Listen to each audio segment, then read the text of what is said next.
Hello viewers, আসসালামু আলাইকুম। কেমন আছেন সবাই? আশা করি অনেক অনেক ভালো আছেন। তো ভিউয়ার্স, আজকে আমরা আবারও চলে আসলাম অ্যাডোবি ফায়ারফ্লাইয়ের ভিতরে। আজকে আমরা দেখব কিভাবে আপনারা ইমেজ জেনারেট করতে পারবেন, আপনারা টেক্সটের মাধ্যমে ইমেজ জেনারেট করতে পারবেন কিভাবে, সেটি আমরা দেখব। তো এখনও যারা আমাদের চ্যানেলটি সাবস্ক্রাইব করেন, এখনও সাবস্ক্রাইব করে পাশে থাকা বেল আইকনটি বাজিয়ে দিবেন, যাতে করে আমাদের সকল আপডেট সবার আগে পৌঁছে যায় আপনার ডিভাইসে।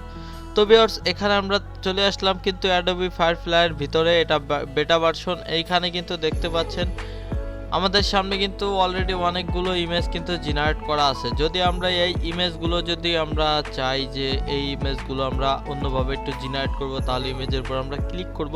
তো দেখুন এখানে কিন্তু এআই আমাদের সামনে কিন্তু অনেক সুন্দর সুন্দর কিছু পিক কিন্তু জেনারেট করে দিয়েছে, যেটি আমরা কিন্তু খুব ইজিলি আমরা এর মাধ্যমে এখানে কিন্তু আমরা টেক্সট করে কিন্তু আমরা লিখতে পারবো। তো এখানে যেটি লেখা আছে, এই যে দেখুন, এই যে লেখাটি নিচে আছে অ্যাড করে দিবেন, তাতে কিন্তু লিখে জেনারেট করলে কিন্তু আপনাদের সামনে এই রকম একটি ইমেজ শো হবে।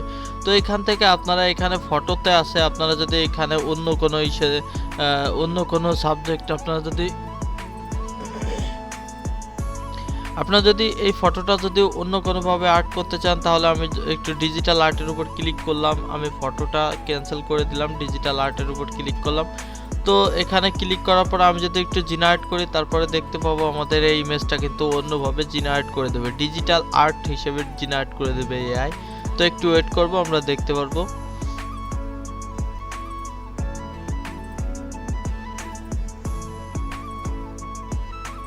দেখুন এআই কিন্তু আমাদের যে ইমেজটা ছিল সেটা কিন্তু অন্যভাবে আর্ট করে দিয়েছে, ডিজিটাল আর্ট অন্যভাবে আর্ট করে দিয়েছে ডিজিটাল আর্ট। আমরা যদি এই ইমেজটা আরো অন্যভাবে যদি আমরা আর্ট করতে চাই, তাহলে আমরা অন্য কিছু আছে। তো এখানে আমরা উপরে কিন্তু ডান সাইডে আমরা প্রথমে যে আমাদের রেশিওটা আছে সেটা পেয়ে যাব। এখানে ল্যান্ডস্কেপ, পোর্টল্যান্ড স্কোয়ার, ওয়েট ক্যাম, এখানে কিন্তু অনেক ওয়েট স্ক্রিনে এখানে কিন্তু অনেক ধরনের আপনার সিকোয়েন্স আছে। আপনারা এখান থেকে কিন্তু আপনাদের রেশিওটা সিলেক্ট করে নেবেন। এরপরে নিচে আছে আপনার এখানে কন্টিনেন্টাল, এখানে যেটি আছে টাইপ, এখানে নান আছে গ্রাফিক্স, ফটো আর্ট, আপনারা যে স্টাইল দরকার হয় আপনারা সেটি করে নেবেন। তো এর পরে আছে স্টাইলের ভিতরে যদি আমি আসি, তাহলে কিন্তু আমরা যখন ওয়ালে দিব তখন কিন্তু যে কয়টা স্টাইল আছে সবগুলা কিন্তু আমাদের সামনে এভাবে শো হবে। আর যদি আমরা আলাদা আলাদাভাবে দেখতে চাই পপুলার যে স্টাইলগুলো, সেগুলো কিন্তু আলাদাভাবে, যে দেখতে পাচ্ছেন এখানে 6টা স্টাইল আছে। এখানে মুভমেন্টসে আসলে আমরা দেখতে পারবো এখানে আরও অনেকগুলো স্টাইল আছে। এখানে থিমস আছে, তারপরে ইফেক্টস আছে। এখানে যদি আমরা সবগুলোর ভিতরে একটু যাই, তাহলে দেখতে পারবো কিন্তু এখানে অনেকগুলো ইফেক্টস কিন্তু আমাদের সামনে এখানে শো হচ্ছে। তো এখানে আমাদের যে ইফেক্টসটির প্রয়োজন হবে, আমরা শুধু সেই ইফেক্টসের উপর একটি ক্লিক করে দেব। ক্লিক করার পরে দেখুন এই নিচে আমাদের সামনে কিন্তু সেটা চলে আসছে। এরপরে আগের যে ইফেক্টসটি থাকবে, ধরুন আগের আমার ডিজিটাল আর্ট আছে, এটা আমি ডিলিট করে দিচ্ছি। ক্যান্সেল করার পরে জেনারেটে ক্লিক করব। জেনারেটে ক্লিক করার পরে কিন্তু দেখুন এইভাবে কিন্তু আমাদের সামনে কিন্তু যে এই যে আমি নতুন যে ইফেক্টসটা দিয়েছি, সেই ইফেক্টস অনুযায়ী কিন্তু আমাদের সামনে এআই পিকচার করে দিয়েছে। দেখুন এই যে আমাদের সামনে কিন্তু দেখতে পাচ্ছেন, এই যে পিকচারটি দেখতে পাচ্ছেন, এটি কিন্তু এই নতুন যে আর্টটি আমরা যে দিয়েছি সেই আর্ট অনুযায়ী কিন্তু এআই আমাদের এই পিকচারটি ক্রিয়েট করে দিয়েছে। এইভাবে কিন্তু আমরা কিন্তু অনেকগুলো আর্ট আছে, আমরা কিন্তু সবগুলো আর্টে যখন আমরা ক্লিক করব, সবগুলো আর্ট যখন আমরা দেখব, তখন আমরা দেখতে পারবো যে আমাদের সামনে কতগুলো আর্ট আছে, আর কোন কোন ধরনের আর্ট দিয়ে আমরা কোনভাবে আমরা ইমেজ জেনারেট করতে পারবো। তো এখানে অন্য আরও আর্ট আছে, আমি যদি একটু সেগুলো একটু নিয়ে দেখি, আমি এখানে একটু জেনারেট করে দেখি। জেনারেট করলে দেখতে পাবেন এখানে কিন্তু আর্ট হিসেবে কিন্তু আমাদের যে ইমেজটি আছে সেটিও চেঞ্জ হবে। তো আর্ট এখানে দেখুন, এখানে যে ধরনের স্টাইল থাকবে সেই ধরনের স্টাইলে কিন্তু এখানে আমাদের সামনে ইমেজ শো হবে। তো দেখতে পাচ্ছেন আমি এখানে অন্য একটা আর্ট দিয়েছি, যার কারণে আমাদের ইমেজটি কিন্তু অন্যভাবে শো হয়েছে। আপনার যেভাবে পছন্দ আপনি সেভাবে করে নেবেন। তো আমি যদি একটু নিজেই এখান থেকে একটু লেখার পরে যদি আমি একটু এখানে আর্ট দিই, তারপরে দেখুন কেমন হয়। তো আমি এখানে দিলাম,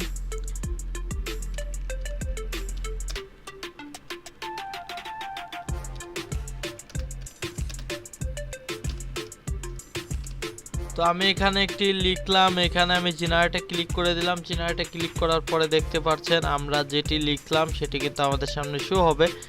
একটু ওয়েট করতে হবে। একটু ওয়েট করলে কিন্তু আমাদের সামনে সেই পিকচারটা জেনারেট হয়ে আমাদের সামনে শো হবে। তো এই যে দেখতে পাচ্ছেন আমি লিখেছিলাম যেটি, সেটি কিন্তু আমাদের সামনে এখানে শো হচ্ছে। তো আমি যখন এই আর্টটি আমরা ক্যান্সেল করে দিয়ে আমরা নতুন আরেকটি আর্ট লাগাবো, এখানে দেখুন আমরা যদি ডিজিটাল আর্ট দিই তাহলে আমরা আবার যদি জেনারেটে ক্লিক করি তাহলে কিন্তু দেখতে পাবেন এই যে পিকচারটা সেটা কিন্তু অন্য স্টাইলে ডিজিটাল আর্ট স্টাইলে কিন্তু আমাদের সামনে শো হবে। এআই কিন্তু আমাদের জন্য খুব ইজিলি করে দিচ্ছে এটা। আমাদের শুধু দেখুন আমরা যেটি কিন্তু ডিজিটাল আর্টে করলাম, যার কারণে আমাদের সামনে কিন্তু ডিজিটাল আর্ট হিসেবে শো হচ্ছে। এরকমভাবে আপনারা কিন্তু খুব ইজিলি আপনাদের পছন্দ মতো যে পিকচারগুলো তৈরি করতে চান সেটি কিন্তু এখানে শুধু লিখে দিবেন আর জেনারেটে ক্লিক করে দিবেন। এআই কিন্তু আপনার মনের মতো করে আপনার পছন্দ মতো কিন্তু পিকচার এআই এখানে আপনারা করে দিবে। আপনার যদি এই পিকচারটা পছন্দ না হয় কিন্তু এখানে আরও অনেকগুলো আর্ট আছে যেটা আমি দেখালাম, সে আর্ট অনুযায়ী আপনারা ক্লিক করবেন, আর্ট অনুযায়ী কিন্তু আপনাদের সামনে পিকচারগুলো শো হবে। তো আমি এখানে ডিজিটাল আর্ট দিয়েছি, যদি আমি এখানে শুধু আর্ট দিই তাহলে দেখতে পারবো। ডিজিটাল আর্টে আমি ক্যান্সেল করে দিলাম, শুধু আর্ট দিলে কিন্তু আমি দেখতে পারবো এখানে কিন্তু আমাদের সামনে পিকচারটিও অন্যভাবে শো হবে। তো একটু ওয়েট করি, একটু ওয়েট করলে আমরা দেখতে পাবো। তো দেখুন পিকচারটি কিন্তু আগে যে স্টাইলটা ছিল তার থেকে কিন্তু একটু ভিন্নভাবে আমাদের সামনে শো হচ্ছে, কারণ আমরা যে আর্টই ছিল ডিজিটাল আর্ট ছিল সেটা আমরা ডিলিট করে আমরা শুধু আর্ট দিয়েছি, যার কারণে পিকচারটিও আমাদের সামনে সেরকমভাবে শো হচ্ছে। তো এইভাবে আপনারা ইমেজ কিন্তু ক্রিয়েট করতে পারবেন এআইয়ের মাধ্যমে খুব সহজেই। আপনারা যখন এখানে লিখবেন যেটি, সেটি কিন্তু আপনাদের সামনে জেনারেটে ক্লিক করলেই আপনাদের সামনে সেরকম একটি পিকচার কিন্তু এখানে 4টি ক্যাটাগরিতে কিন্তু এই পিকচারটি আপনাদের সামনে শো হবে। ইমেজ আপনাদের জেনারেট করে দিবে এআই, আপনারা শুধু এখানে লিখবেন আর জেনারেটে ক্লিক করবেন, এইখানে আপনাদের পছন্দ মতো আর্ট সিলেক্ট করে দিবেন। এরপরে কিন্তু খুব ইজিলি কিন্তু এআই আপনাদের পছন্দ মতো পিক আপনাদের ক্রিয়েট করে দিবে। তো এইখান থেকে যখন আপনারা পিকটি ডাউনলোড করবেন, কিভাবে ডাউনলোড করবেন, পিকের উপর একটি ক্লিক করবেন, ক্লিক করার পর উপরে দেখতে পাবেন ডাউনলোড, এখানে একটু ক্লিক করে দেবেন। ক্লিক করে দেওয়ার পরে কিন্তু দেখুন ডাউনলোড নেওয়া শুরু হয়ে গেছে।